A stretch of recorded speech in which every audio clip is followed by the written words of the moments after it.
आवाज़ इंडिया पर आपका हार्दिक स्वागत है। दोस्तों, नागपुर के शीतकालीन सत्र के विशेष बुलेटिन में आपका हार्दिक स्वागत है।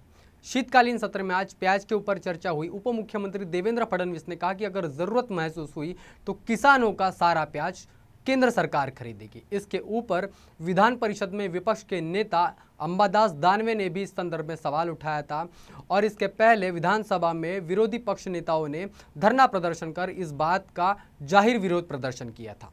अरे कांद्यावर निर्यात बंदी करणाऱ्या सरकारचा कांद्यावरील निर्यात बंदी कांद्याला भाव मिळालाच पाहिजे कांद्याला भाव मिळालाच पाहिजे शेतकऱ्यांना मदत मिळालीच पाहिजे शेतकऱ्यांना मदत मिळालीच पाहिजे शेतकऱ्यांना मदत मिळालीच पाहिजे शेतकऱ्यांना मदत मिळालीच पाहिजे कांद्याला भाव मिळालाच पाहिजे कांद्याला भाव मिळालाच पाहिजे का सरकारचं करायचं काय खाली लोकांवर कांदा उत्पादक शेतकऱ्यावर अन्याय करणाऱ्या सरकारचा केंद्र सरकार मोदी सरकार अरे मोदी सरकार मोदी सरकार मोदी सरकार मोदी सरकार गद्दार सरकार ओके सरकार। आज का दिन भारत के इतिहास में स्वर्ण अक्षरों से लिखा जाने वाला दिवस होगा। माननीय सुप्रीम कोर्ट ने जिस प्रकार से आदरणीय प्रधानमंत्री जी के नेतृत्व में लिया हुआ फैसला 370 को हटाने का इसको वैध ठहराया है, मैं ऐसा मानता हूं कि इसके कारण जम्मू कश्मीर के लोगों के लिए एक नई शुरुआत, एक नई सुबह हुई है। वैसे भी जिस समय प्रधानमंत्री जी के नेतृत्व में भारत की संसद ने इसको हटाने का निर्णय लिया, उसके बाद हमने ये देखा लगातार आतंकवादी घटनाएं कम होती गई, विकास बढ़ता गया और जिस प्रकार से टूरिज्म के माध्यम से वहाँ के लोगों को रोजगार उपलब्ध हुआ, वो भी देखने लायक है।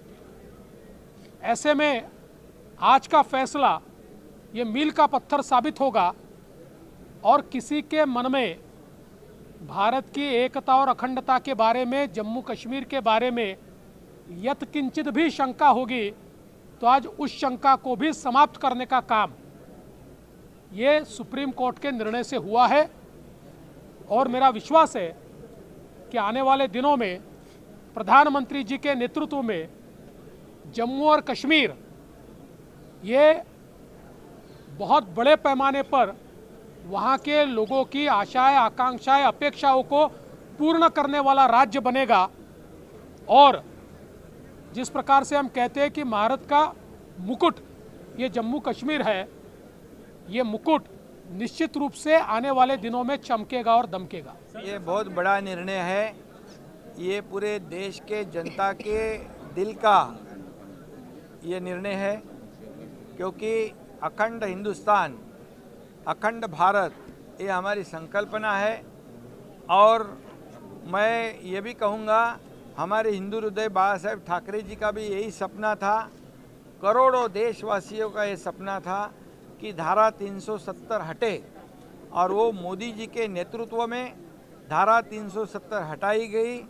गृह मंत्री अमित शाह साहब ने पूरी प्लानिंग कर दी और उसको हटाने के बाद आज कश्मीर में लोग खुले हवा में सांस ले रहे।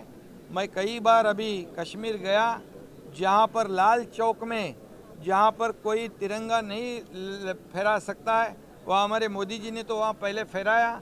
और हमारे सब कार्यक्रम आज लाल चौक में होते हैं, क्योंकि धारा 370 हट चुकी है और इस पे शिक्का मुर्तब सुप्रीम कोर्ट ने किया है। ये बहुत बड़ा निर्णय ये सुप्रीम कोर्ट का है, लोगों के जनता की आवाज़ है। कलम 370 के संदर्भ में सुप्रीम कोर्ट के फैसले का स्वागत करते हुए शिवसेना के पक्ष प्रमुख उद्धव ठाकरे ने इस फैसले का स्वागत किया। उन्होंने कहा कि ये जो फैसला आया ये देश के हित में आया है और अभी भी हमारा विश्वास सुप्रीम कोर्ट के ऊपर बना हुआ है। ते 370 कलम काश्मीरमधलं हटवलं गेलं 4-5 वर्षापूर्वी, तो निर्णय सुप्रीम कोर्टाने कायम ठेवला, त्याच्याबद्दल मला खरंच आनंद आहे आणि मी सुप्रीम कोर्टाला धन्यवाद देतो आहे. कारण 370 कलम हटवण्यासाठी शिवसेनेचाही आग्रह होता, त्यावेळेला शिवसेनेने सुद्धा समर्थन केलेलं होतं. आता आशा एकच आहे की सुप्रीम कोर्टाने मला असं वाटतं की आणखीन एक आदेश दिला आहे की पुढच्या वर्षीच्या सप्टेंबरपर्यंत तिथे काश्मीरमध्ये सार्वत्रिक निवडणुका घ्या. आता या निवडणुका मोकळ्या वातावरणात तिकडे होतील आणि विशेष म्हणजे सध्या मी मध्ये ऐकलं की स्वतः पंतप्रधान गॅरंटी घेतात की मोदी गॅरंटी आहे. तर मोदीजींनी गॅरंटी घ्यावी की जे काश्मीरी पंडित आतंकवाद्यांच्या दहशतीमुळे स्वतःची घरं दारं मालमत्ता सोडून त्यांना देशाटन करावं लागलं, स्वतःच्याच देशामध्ये निर्वासित होण्याची वेळ आली होती, त्यावेळेला कोणतीही तशी हातामध्ये सत्ता होती नव्हती, पण एकमेव हिंदू हृदय सम्राट शिवसेना प्रमुखांनी त्यांना महाराष्ट्रामध्ये सहारा दिला होता. आता मोदीजींनी गॅरंटी घ्यावी की या निवडणुकीमध्ये जे देशभर काश्मीरी पंडित स्वतःची घरदारं सोडून गेलेले आहेत ते सगळेजण आपापल्या घरी परततील आणि विधानसभेच्या निवडणुकीत मतदान करतील. किसानों तथा बेरोजगारों की आवाज़ को बुलंद करते हुए नाना पटोले ने, जो कि कांग्रेस के प्रदेश अध्यक्ष है, उन्होंने सदन में इस बात को लेकर के कई सवाल उठाए और जोरदार विरोध प्रदर्शन किया. उन्होंने आज नागपुर के दीक्षा भूमि से लेकर के 0 माइल स्क्वायर, जहां पर बर्डी जो फेमस इलाका है वहां तक के उन्होंने पैदल मार्च निकाला. नाना पटोले के साथ में इस आंदोलन में कई कांग्रेस के बड़े नेता शामिल हुए थे. आज काँग्रेस पक्षाच्या वतीनं महाराष्ट्राच्या भाजपप्रणीत सरकारच्या विरोधात शेतकरी, बेरोजगार आणि महागाई अशा 3 मुद्द्यावर हल्लाबोल आमचा मोर्चा झाला. लाखो लोक त्याच्यामध्ये सहभागी झाले. महाराष्ट्राच्या जनतेमध्ये राज्याच्या भाजपप्रणीत येड्याच्या सरकारच्या विरोधात मोठा आक्रोश जनतेच्या मनात पाहायला मिळालेला आहे. आता तरी सरकारने खोट्या घोषणा करू नये. परवा पण राज्याचे उपमुख्यमंत्री देवेंद्र फडणवीस सांगत होते की कधी नव्हे एवढी मदत आम्ही शेतकऱ्याला दिली, शेतकऱ्यांना अजून मदत मिळाली नाही. विमा कंपन्यांना कसा फायदा होईल याच्यावर हे सरकार काम करते आहे. हे विमा कंपन्यांचे दलाल आहेत का, हाही प्रश्न आता लोकांच्या जनभावनेतून आम्हाला कळलेला आहे. त्यामुळे सरकारने तातडीनं शेतकऱ्यांच्या झालेल्या नुकसानीची सरसकट मदत करावी आणि शेतकऱ्यांचं कर्ज माफ करावं, ही भूमिका आज आमच्या हल्लाबोल मोर्चामध्ये आम्ही मांडलेली आहे. त्याचप्रमाणे जंगली जनावरांपासून मोठ्या प्रमाणात शेतकऱ्यांचं नुकसान होते आहे. एकीकडे आसमानी संकट, एकीकडे राज्य सरकारच्या या सुलतानी संकटाचं शेतकऱ्यांवर भार पडतो आहे. म्हणजे डुकरांना हात लावला तरी गुन्हे दाखल होतात. डुक्कर वाचला पाहिजे पण माणसं मेली पाहिजे, शेतकरी मेला पाहिजे, ही सरकारची भावना आहे. त्याही भावना आज शेतकऱ्यांनी व्यक्त केलेल्या आहेत. लाईट शेतकऱ्यांना दिली जात नाही, जास्तीचे बिलं लावली जातात, त्या पण भावना शेतकऱ्यांनी मांडलेल्या आहेत. आणि जे काही आता नुकसानीची आम्ही मोबदले देतो आहे असं हे सरकार सांगते. ऑनलाईन त्यांना हे सगळे अर्ज मदतीचे जोडावं लागतात. त्यांचे सेंटर आहेत, त्याला KVC करावं लागतं आणि ह्या सगळ्या याच्यामध्ये त्यांचा यापच उघडत नाही आणि त्याच्यामुळे तासोनतास शेतकऱ्यांना तिथं बसून राहावं लागतं. म्हणजे नुकसानीचे पंचनामे जे आहेत त्याच्यापेक्षा त्यांना त्या KYCच्या माध्यमातून जोडलं गेलं पाहिजे, ही भूमिका सरकारची आहे आणि त्यांचा याप उघडत नाही. त्याच्यामुळे शेतकऱ्यांवर पुन्हा अडचण निर्माण करण्याचं काम हे सरकार करते आहे. आणि म्हणून आमचं मागणी अशी आहे की सरसकट त्यांच्या शेतकऱ्यांच्या बँकेच्या खात्यात पैसे टाकावे, ही भूमिका या ठिकाणी आहे. आज आपण पाहिलं बेरोजगारांच्या प्रश्नामध्ये की राज्याच्या शिक्षण मंत्र्यांनी सांगितलं की आम्ही शिक्षक भरती चालू केलेली आहे, असं प्रोसिडिंगवर त्यांनी आणला. आज राज्यामध्ये जवळपास 1.25 लाख शिक्षकांची पदं खाली आहेत. जो व्हिडिओ आपल्या मीडियाच्या माध्यमातून फिरत होता की जेव्हा शिक्षण मंत्र्यांना जे विद्यार्थी भेटायला गेलेत, जे क्वालिफाईड होते आपल्या शिक्षक पदासाठी, त्यावेळेस शिक्षण मंत्र्यांनी त्यांच्याशी कसा व्यवहार केला तो आपल्या दूरदर्शन आम्हाला मीडियाच्या माध्यमातून पाहायला मिळालेला आहे. आज आम्ही तोच प्रश्न उपस्थित केला. ते म्हणाले की मी मुद्दामून रागवलं नाही वगैरे वगैरे, ते रेकॉर्डवर आलेलं आहे, आपण ऐकलं असाल. पण त्या ठिकाणी त्यांनी ज्या पद्धतीने सांगितलं की शिक्षक भरती सुरू झाली, आपण कुठेतरी याड निघाली काय? अजून याड निघाली नाही. शिक्षकांचे परीक्षा घेतात आहेत, म्हणजे जे विद्यार्थी आहेत त्यांच्या परीक्षा घेतात आहेत, त्यालाच हे याड म्हणतात आहेत. एक प्रकारची भूलतापा या बेरोजगारांना देण्याचं पाप, म्हणजे हा एका विभागाचं सांगितलं मी. आणि 2 महिन्याच्या आत आम्ही हे भरती सुरू करू असं अजून पुन्हा सांगतात आहे. 2 महिन्यानंतर आचारसंहिता लागेल लोकसभेची. आचारसंहिता लागली की पुन्हा नोकर भरती थांबली. या आचारसंहिता संपत नाही लोकसभेची, तर त्यानंतर विधानसभेची आचारसंहिता लागेल. हे सरकार बेरोजगारांचे थट्टा करणारं, त्यांच्या जखमेवर मीठ चोळणारं आणि त्यालाही आत्महत्या करायला प्रेरित करणारं हे सरकार आहे. आणि म्हणून बेरोजगारही मोठ्या प्रमाणात याच्यामध्ये आमच्या हल्ला बोल मोर्चामध्ये सामील झाले होते.